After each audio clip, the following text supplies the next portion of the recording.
আমি চায়না গিয়েছি, মানুষ ইসলাম না আমি শুনি। আমি চায়নায় ইয়ান্তাই গিয়েছি। কোথায়? ইয়ান্তাই, বিশাল বড় প্রদেশ। এখন খাবার দাবার খাবো, হালাল এই ওয়ার্ড, এই শব্দ যত জনকে জিজ্ঞেস করছি, সুবহানাল্লাহ, আউযু বিল্লাহি মিনাশ শাইতানির রাজিম,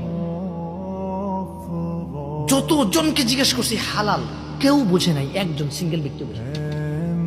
হয়তো কেউ কেউ বুঝতো, বাট আমি তার দেখাই পাই না, বাট আমি কাউকে পাই নাই। এরপর আমরা ইয়ান্তা থেকে গুয়াঞ্জু আসছি। গুয়াঞ্জুতে আসার পর আমি মানে সকাল মালয়েশিয়া থেকে আসলে ওই চায়না ফ্লাইটে যাওয়ার পরে তারপরে ইয়ান্তাইতে নেমে বেশিক্ষণ অপেক্ষা করিনি। আমরা এয়ারপোর্টে কিছু খাওয়ার জন্য চেষ্টা করছি, কিছুই পাই নাই, ক্ষুধার্ত ছিলাম। যাক মাশাআল্লাহ, কাউরে বুঝাইতে পারিনি হালাল খাবো। পরে ওখানকার ওই যে এয়ারপোর্টের ভিতরে একজন চাইনিজ, সে একটা পানি দিছে, তারপরে কি যেন একটা বন্টন দিছে। তারপর বনের আমি গ্রান টান শুকতেছিলাম, আমার শুকুর টুকুরে চর্বি থাকলো, বুঝেন না। পর আমি জিজ্ঞেস করতেছিলাম তার যে পিক টিকের কিছু আছে কিনা এই জায়গায়। হ্যাঁ, বললো যে না নাই, তুমি নিশ্চিত।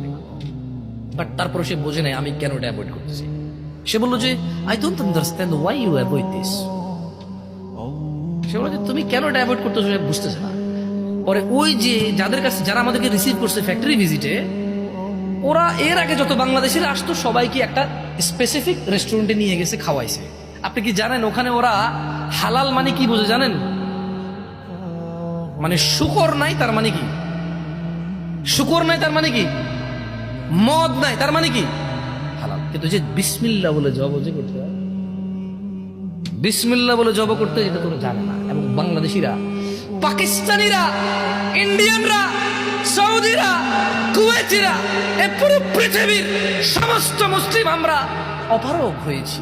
আমরা ওদের কাছে গিয়েছি, কিন্তু আমরা ওদেরকে বুঝাইতে পারি না যে ইসলামে বিসমিল্লাহ বলে আল্লাহর নাম ব্যতীত যদি কোনো পশু জবাই করা হয় তা খাওয়া যাবে না। এই মুসলমানরা যারা যায় তার মানে সবার কথা জানে না, কেউ কেউ হয়তো খাইছে, ও শুকর নাই, মদ নাই, ঠিক আছে খাও।